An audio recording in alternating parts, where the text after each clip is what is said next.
Adventures in time and space, told in future tense.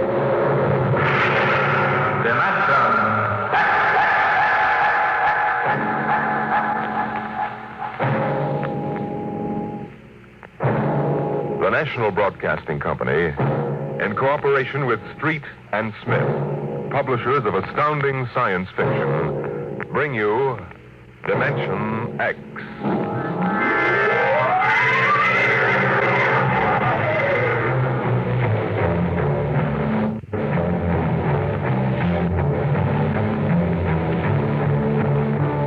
I doubt that anywhere on Earth there's a man or a woman or a child who doesn't know the name Wayne Crowder. I doubt whether there's a human being who hasn't at one time or another used one of the Crowder products, the can opener or the razor blade, or the patented tooth powder dispenser, or the Crowder improved slideless fastener. There's a fortune in such products, and Wayne Crowder was the man to squeeze that fortune out, penny by penny. And he did. And in the magazines which write about men of business, he was described as a man of ice and stone and ink and steel. No warmth, and a heart to pump blood, not feel human emotion. But he took some of his money and he built himself a towering skyscraper. And he placed his private office at the very peak. And he built a battery of buttons into his desk so that when he wanted something, all he ever had to do was press a button. And like genies springing out of a bottle, the proper personnel would come running. Yes, Mr. Crowder. Get me my engineers. Yes, sir. Right away, Mr. Crowder. Mr. Crowder wants his engineers at once.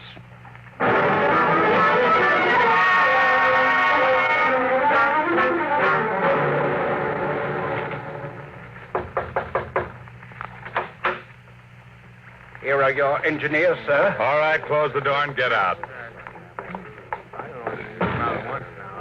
Now, gentlemen, sit down. Gentlemen, I hired you because you're the best engineers I was able to find. They tell me you can do anything. They tell me if there's a scientific fact known in the world, even if it was discovered 6 hours ago, you gentlemen are up on it. All right, I want to put that to work. Gentlemen, I want you to build me a spaceship. What? A spaceship, sir? That's right. I've decided that I'm going to be the man who gives space flight to mankind. Any questions? Well, I don't know, sir. We can design such a ship. That part's not too hard. The basic blueprint has been in existence for many years. The submarine is the model for the shape and the form, but... Yes? But we have no way of providing the motor to power such a ship. When the ship's ready to fly, there'll be a motor. Sir, I don't like to contradict you, but you see, scientists have been searching for a motor power for spaceships for decades now without success. You'll have a ship, but we can't lift that ship from the Earth's surface. That is, not to the point of free flight at any rate. Mr. Crowder, you see, you'll be spending millions of dollars, hundreds of millions perhaps, for nothing. What's your name? Phillips, sir. You're fired. What? Go down to the cashier and draw your pay and get out. But, Mr. Crowder... Get out.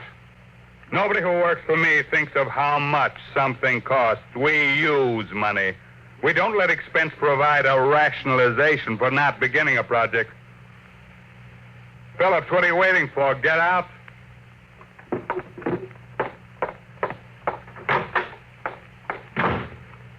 Gentlemen, any other comments? The ship will be built, of course, Mr. Crowder, but the fact still remains. We can't power it. You design the ship. I'll find the motor for you. Where, sir? That's a fair question. The answer is, I don't know. But somewhere in the world, there's a man who does know the secret. Long before Henry Ford, there was Leonardo da Vinci. And long before him, there was Archimedes.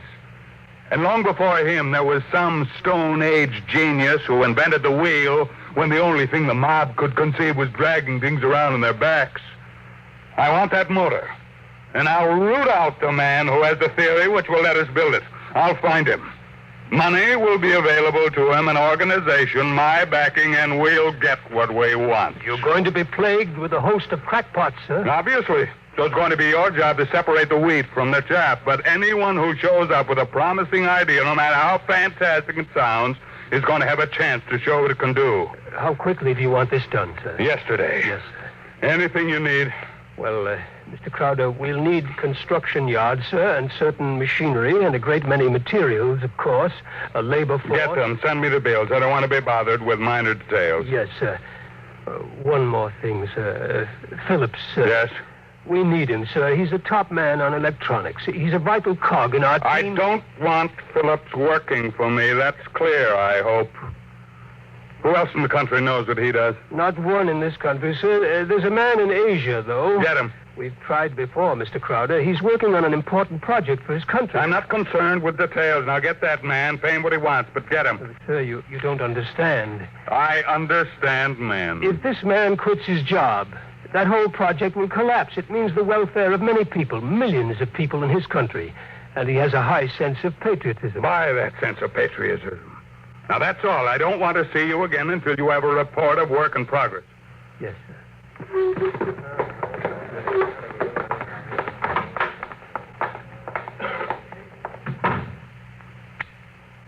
Yes, Mr. Crowder. As a man named Phillips going to draw his pay, I want 2 company policemen to meet him at the cashier's office and escort him from there directly off the premises, and I want them to be emphatic about it. Yes, Mr. Crowder. And notify the newspapers, the television, and the radio networks, periodicals, and the scientific journals that I'll receive the press in my office this afternoon at 3:30. I have an important announcement to make.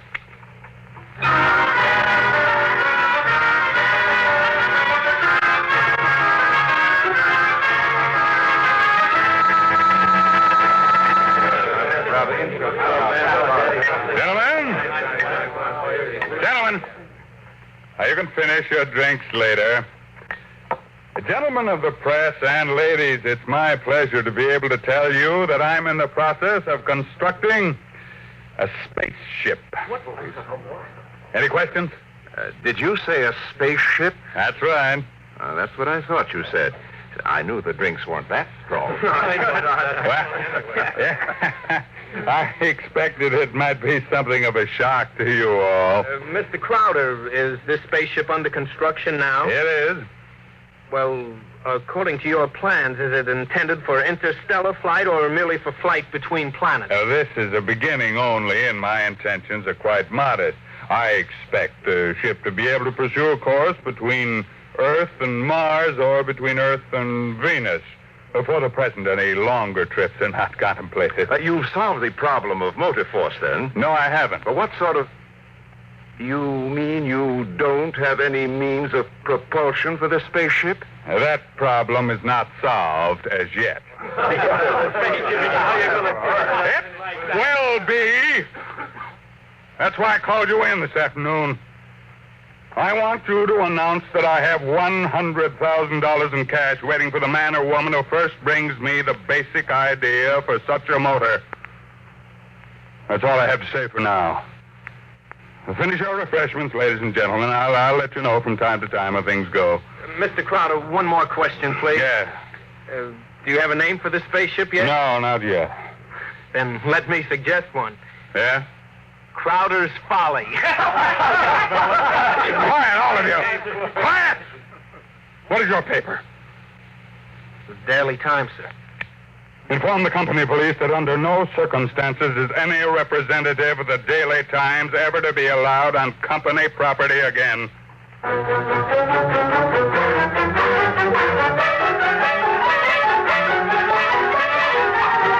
Wayne Crowder is offering $100,000 to any inventor who can produce an engine capable of driving a spaceship. Wayne Crowder is offering $100,000 to any inventor who can produce An engine capable of driving a spaceship.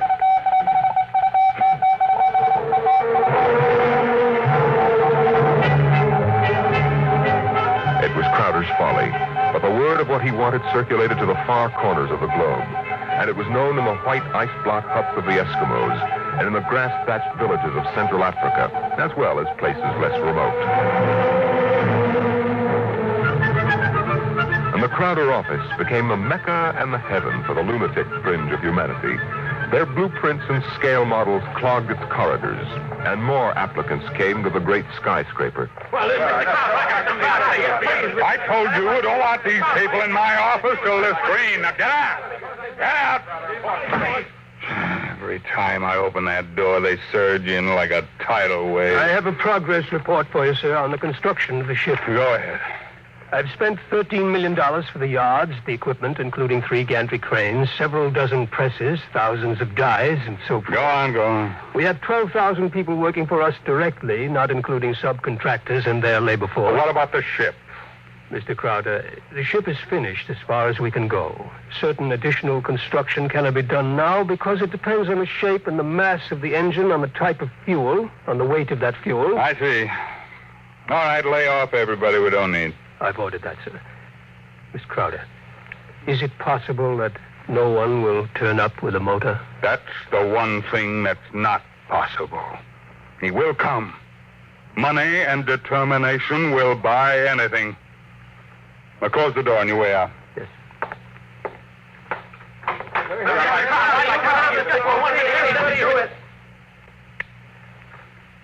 Order the proper department to put a name on the forward end of the ship. I want letters in pure gold 1 foot high. The name of the ship is Crowder's Folly. Get it done today.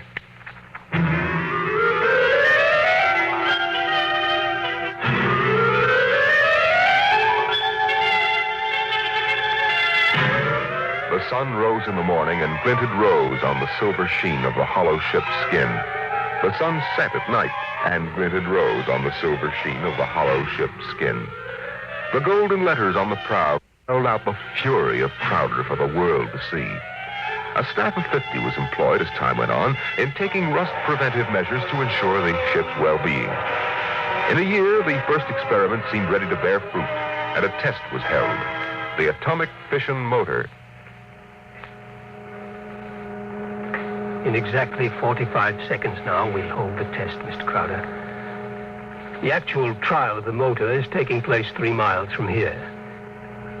Now, this dial here registers the nucleonic activity. And this dial, right here, is thrust. Over here, this dial is a measure of the effectiveness of the shielding in terms of outside radioactivity.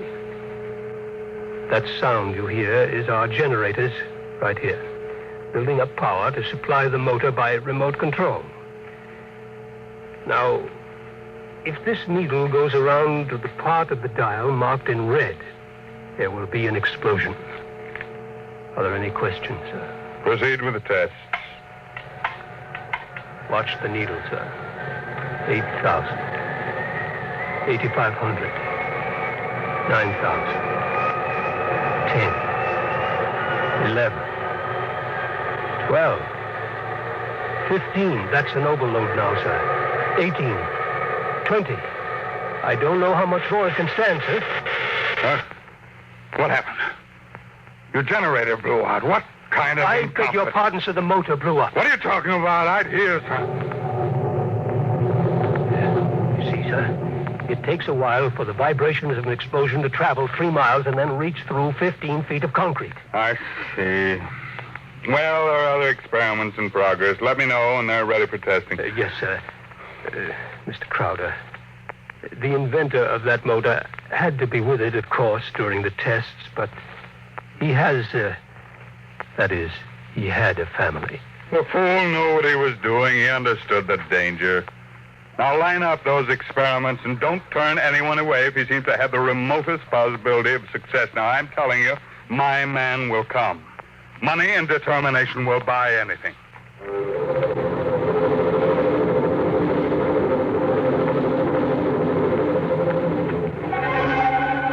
And strangely enough, Crowder was right.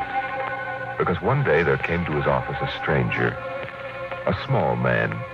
He looked even smaller in that tremendous room. He was an unusual visitor in that he carried no briefcase fat with blueprints, schematics, or formulae. He was unusual in that he neither blustered, cowered, nor deferred to his host. Oh, he was a pleasant little stranger, bird-like of eye and movement, bright and smiling. Mr. Crowder, my name is Wilkins. I can power that ship you want. So? Of course, what I have in mind won't be anything like that meaningless for you. What? Well, Rock, my motor requires a difference here in my head. It so happens that I'm presently supporting half a dozen people who make this. None of them have been successful. What makes you think your idea will work? Simple enough. The common magnet. What? Electromagnetism. Utilization of the force of gravity, or its opposite in this case, countergravity. Thank you very much. If you'll forgive me now. Just a moment, Mr. Crowder. There's one thing more. This. I've seen pieces of metal before, thank you. How high from your desk would you say I'm holding it? I'm very sorry, Mr. Wilkins. Do you want to leave or do you want to be escorted out? This will only take a second, sir. How high from your desk would you say I'm holding this piece of metal? A foot and a half. And if I let go, then in less than a second, a fraction of a second, it should fall to your desk. Now, look, I don't want the surface of that desk marred. But will it be? You see, I have let go of the metal, is that right? What good Lord. Many seconds ago, it should have crashed to the desk, am I right?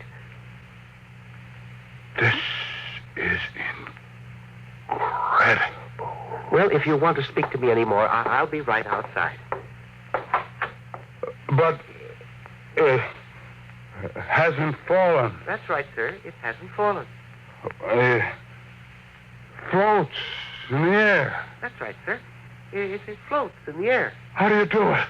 Well, why don't you call your engineers and ask them? I'll wait outside. Get me my engineers immediately.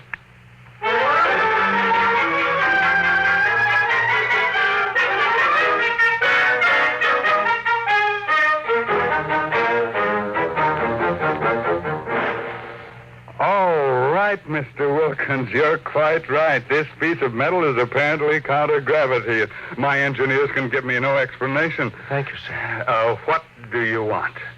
I want to build a spaceship using this material. No great expenditure, 1/100th of the cost your behemoth sitting out there in your building yard, and 3 other things. Workshop, expert mechanical assistance, and an answer to one question. What is the question? Why do you want so much to build this ship? Frankly, because I love power. Because I'm ambitious. I want to be the master, not only of one world, but of worlds. That's an honest answer. And that's as far as your thinking goes. What else is there? But there's my answer. I want to leave this planet and go to Mars. Because there are strange wonders there. Because there will be scarlet sunsets over barren wastes. And in the star-strewn night, the thin, cold air of a dying world stirring in restless sighs across the valleys of the dry canals. You may laugh out loud if you wish, Mr. Crowder. I prefer that to the peculiar repressed smile you're exhibiting now. You're a very lucky man, Mr. Wilkins, to have scientific talent, because your talents as a poet are inferior and very sentimental. Well, all right, you're a sentimentalist and I'm manologic. No matter, we can work together, you and I. Your workshop will be ready by morning. If you need money or materials or personnel, just tell my engineers. You'll get it, or I'll know the reason why, and that's all. Thank you, sir.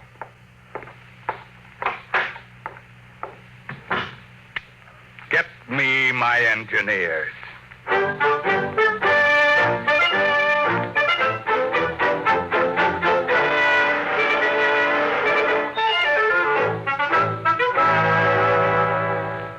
Yes, Mr. Crowder. Now, we have 50 men working on preserving that useless hulk out there in the construction yards. Lay them off. Now, how many others? But the ship will deteriorate if we do that, sir. Let it rot. Lay them off. Yes. Now, how many other employees are still working for us on the project? About 3,000, sir, including the people working on experimental motors. Get rid of them. But, sir... Get rid of them. Well, Mr. Crowder, I never thought you'd drop this project. You were so adamant on it. I'm not dropping anything but dead wood. Now, you saw what Wilkins had to offer. He's my man, and the rest is junk. Mr. Crowder, he might fail. We ought to have a minimum of protection against... I say he won't fail. Yes. You just lay everybody off that isn't needed. Give him 2 weeks' pay and my thanks for a thankless job well done, that's all. Yes, sir. I'll get it done, sir. What a year's work. Yes, and 10 years or 20 years, now do the same thing. That's why you're an engineer and I'm an executive.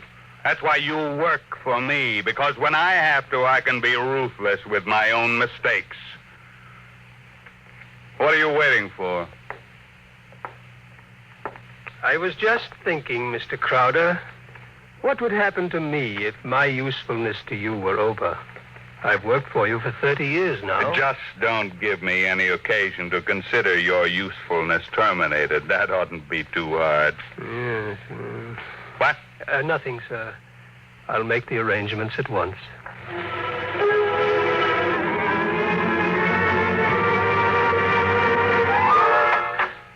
Who are you?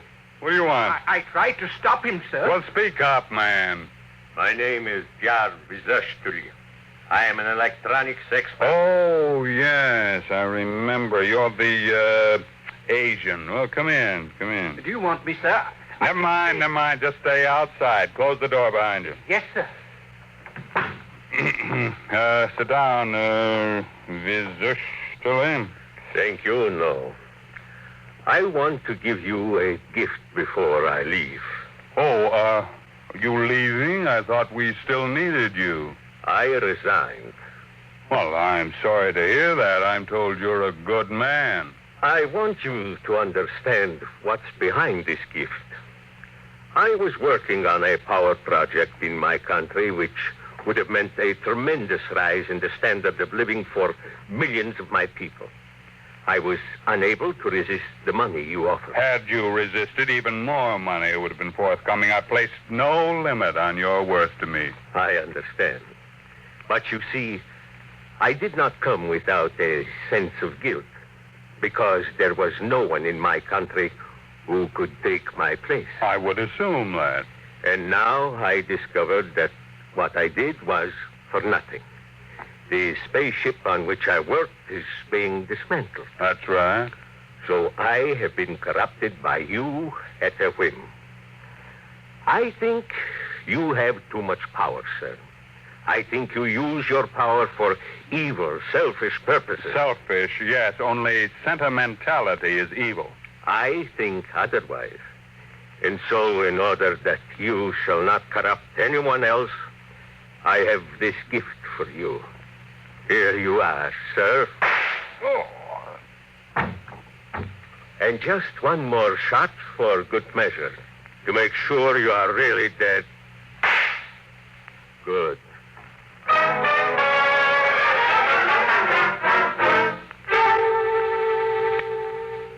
There's a man on his way out by the name of Yesteryear, an engineer. He's not to be molested. He probably won't stop at the cashier, so I want a check for 6 months' salary in advance mailed to his home address. The man showed a certain quality of ruthlessness which is deserving of recognition. And have the chief of the company police bring me a new bulletproof vest. This one seems to have been dented in 2 places.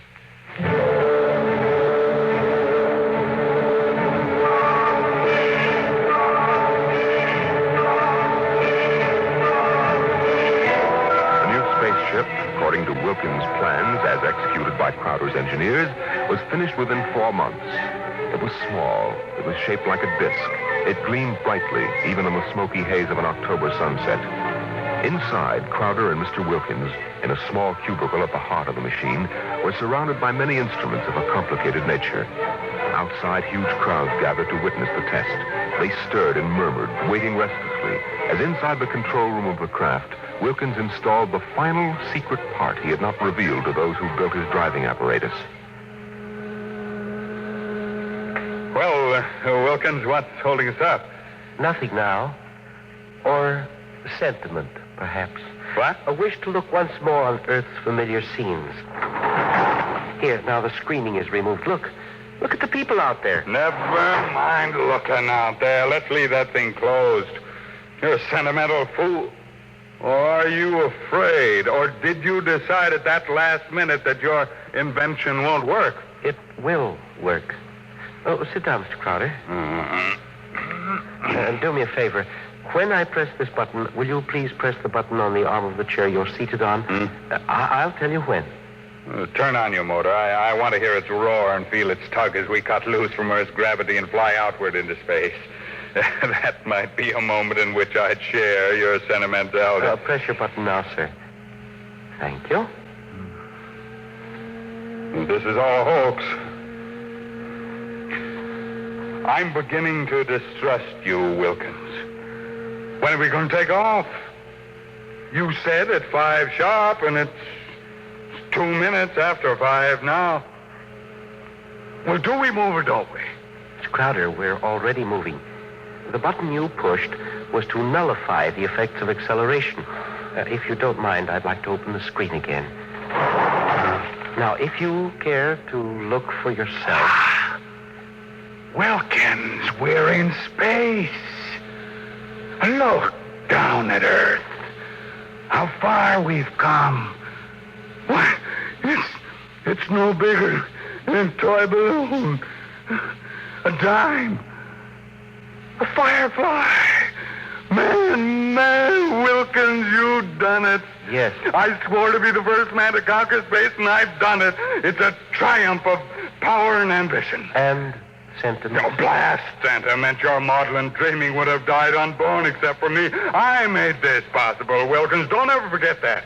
My capital, my forcefulness, my will. Look out there. Space.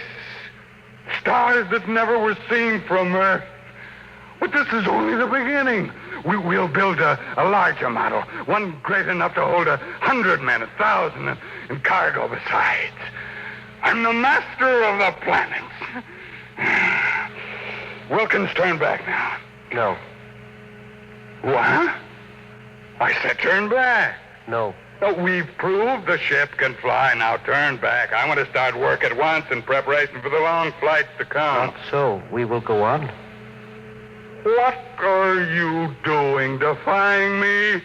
Are you crazy? I'll break your puny little body into pieces. Mr. Crowder, can you control this ship? Would you like to be stranded out here in space? Just adrift in space without control? Would you like that? Turn back. No. You're crazy. Crazy? No. Sentimental? Yes. Your money and ambition paved the way, that's true. But sentiment was the vital factor that sent me to you.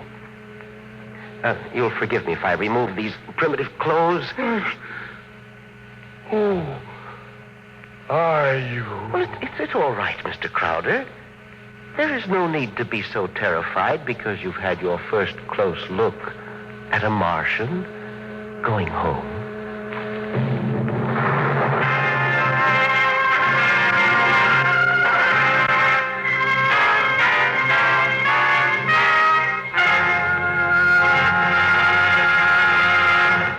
You've just heard another adventure into the unknown world of the future. The world of...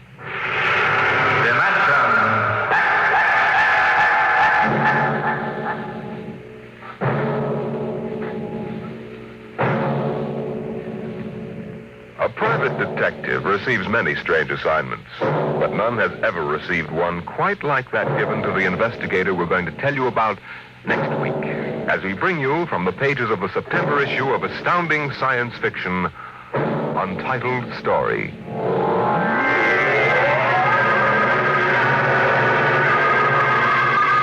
Dimension X is presented each week by the National Broadcasting Company in cooperation with Street and Smith, publishers of the magazine Astounding Science Fiction. Today, Dimension X has presented The Vital Factor, written for radio by Howard Rodman from the story by Nelson Bond. Featured in the cast were Raymond Edward Johnson as Crowder, John McGovern as the engineer, and Louis Van Ruten as the Martian. Your host was Norman Rose. Music by Albert Berman. Dimension X is produced by William Welch and directed by Fred Way.